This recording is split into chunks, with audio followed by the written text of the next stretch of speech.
తిరుపతిరావు గారు, ఇప్పుడు భాగస్వామ్య పక్షాలతో అంటే కూటమి ప్రభుత్వం అధికారంలో ఉంది.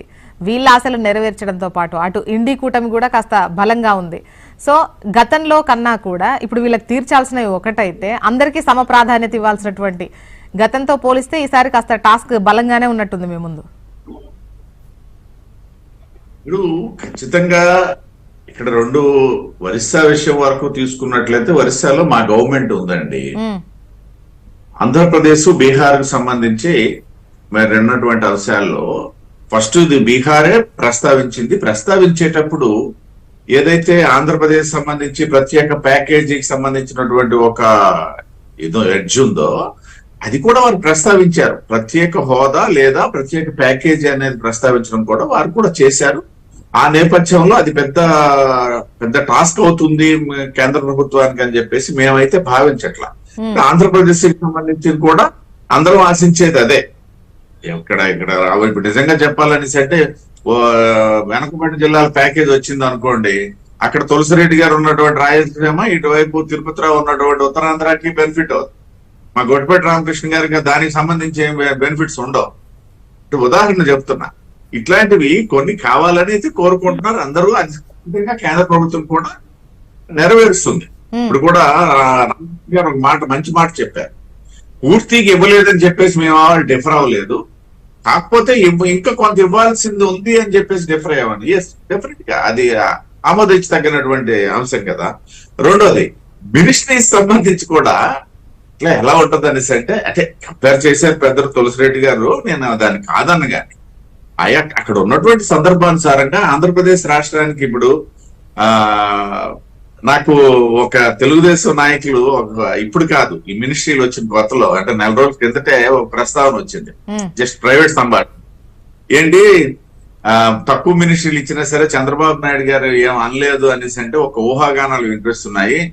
నెక్స్ట్ టైం చంద్రబాబు నాయుడు గారినేమో ప్రెసిడెంట్ ఆఫ్ ఇండియా చేస్తున్నారట కదా, అందువల్లనని చెప్పేసి ఆయన అడగట్లేదు, మేము కూడా అడగట్లేదు, మీరు ఇక్కడ కూడా మీరు అడగట్లేదు అనేది ప్రస్తావించారు.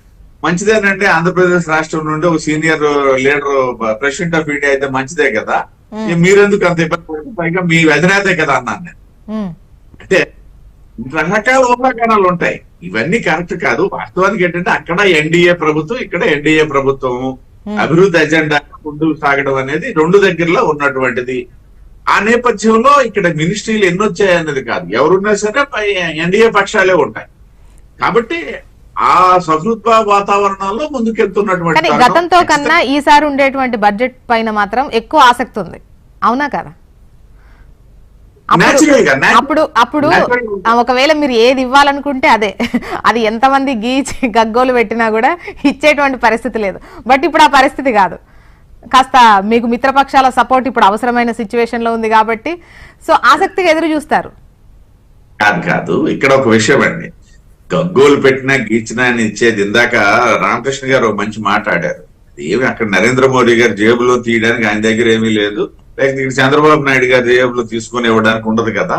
ప్రజాధనము దాని డిస్ట్రిబ్యూషన్ అంతే. ఒక రాష్ట్రానికి ఆ రాష్ట్రంలో ఉన్న అవసరాల దృష్ట్యా కేంద్ర ప్రభుత్వం అక్కడ ఉన్నటువంటి ప్రభుత్వం తాలూకా ఆలోచన దృష్ట్యా ప్రభుత్వం తాలూకా ప్రయారిటీస్ కొన్ని ఉంటాయి డెఫినెట్ గా. ఇప్పుడు ఆ ప్రయారిటీస్ లో కాస్త ఆంధ్రప్రదేశ్ రాష్ట్రము లేదా బీహార్ రాష్ట్రం లేదా ఒరిస్సా రాష్ట్రం కాస్త ప్రయారిటీగా ఉంటుందే తప్పిస్తే ఎక్కడో జేబులో తీసి ఇచ్చేసేది కాదు కదా. సో ఈ ప్రాధాన్యత క్రమంలో ఏపీ ఉండాలని ఏపీ ప్రజల ఆకాంక్ష. నేను కూడా అందులో ఉన్నాను, ఎందుకంటే నేను ఉత్తరాంధ్రలో ఉన్నాను. అదే చెప్పాను, నేను ఉత్తరాంధ్రలో ఉన్నాను. అందరికంటే ఆకలి మంటలు ఎక్కువ ఉన్నటువంటి ప్రాంతం శ్రీకాకుళంలో ఉన్నాను నేను. మాకు 1/3 పీపుల్ ఎప్పుడు బయట బతుకుతున్నటువంటి జిల్లా మాది. కాబట్టి అందరూ చూద్దామండి పెద్ద ఎత్తున